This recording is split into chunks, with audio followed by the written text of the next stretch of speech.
Hey, this is Pete Saronis with Dotson Bridges, and I'm talking again with my friend and colleague, Samara Schulman, president of On Point Consulting. And today's talk's going to address something super important and something I'm passionate about, as is Samara, and that is our nation's critical infrastructure, the sectors, the security, and the resilience. How you doing, Samara? I'm great. How about you? I'm feeling pretty darn good. And I'll tell you what, let's jump right in. On April 30th of 2024, the National Security Memorandum on Critical Infrastructure Security and Resilience was released by the White House. Folks, check it out. It's also known as NSM-22, and it's a great read. It's a long read, but does it have a lot of juice in it? And then on June 14th, the Strategic Guidance and National Priorities for U.S. Critical Infrastructure Security and Resilience for 2024 and 2025, say that 5 times, was released by way of Homeland Security. And Samara and I wanted to dive into this because there's some really cool stuff to think about. That being said, we hear critical infrastructure. We hear about the sectors. We hear about the innovation and the risk and how all these sectors are tied together. What are some nuggets you took away from this that I know we could spend hours talking about? And like you said, Pete, I encourage everybody to read it, at least read the memorandum from June 14th. It's 5 pages and it's just fascinating. One of the things that I loved, for some reason, I love the wording. Second paragraph says, in this era of technological advancements and dynamic global volatility. And then jumping right into it, the Department of Homeland Security lays out 5 different priorities. One of them talks about address growing dependency of critical infrastructure on space systems and assets. It says, while there is no designated space critical infrastructure sector, this brings up the threat to our space systems. That what happens when the threat moves to space and GPS goes out and satellite communications go out? And what does that mean for all of us here? This memorandum speaks to things of that nature.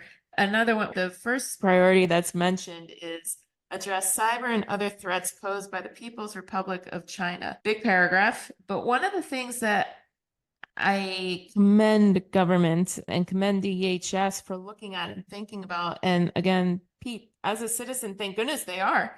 One of the statements is attacks targeting infrastructure essential to protect, support, and sustain military forces and operations worldwide. I think we all join in thinking about that, and that's a huge threat. And what happens with weapons, with military, with the people, with our armed forces. But the rest of that sentence is, or that may cause potential disruptions to the delivery of key goods or services to the American people, must be our top priority. And we talk about forming a resilient supply chain, and this touches on that as well. I'm going to mention one other thing that really stood out to me, and it actually comes out the end. This speaks about collaboration. I love when these memorandums have a note of collaboration in them. I think it's just so important between industry and government. What's interesting about this one is that it's operational collaboration.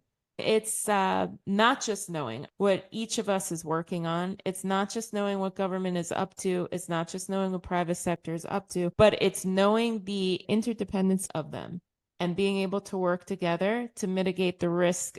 They need to work together in order to succeed. And it was interesting writing to me to talk again about this operational collaboration. And again, it's not just within government, it's government and private sector. First of all, you hit the keywords: interdependency, risk, innovation. I think of open governments. I think that applies to these sectors, which are the sector risk management agencies, are SRMAs, if you will, that correlate to those 16 sectors. It's a government industry relationship. And just to summarize, please check out this NSM-22. Please check out the 5-pager that Samara eloquently just broke down for us on June 14th, which came out by Homeland Security. There's an executive order referenced in it, 14110 AI. There's another one, 14017 on supply chain, the NIST AI framework, the Cyber Framework 2.0, and of course, CISA's cybersecurity performance goals are outlined. There's a lot in there. This is the kind of article that speaks, or should I say legislation or policy, to why the government exists. And kudos to you at On Point for making this a part of your day-to-day. I know this matters to you as a citizen, but also as someone who is moving the needle in government. Samara, thank you. You're amazing, and I love chatting with you. Thank you, Pete. Right back at you.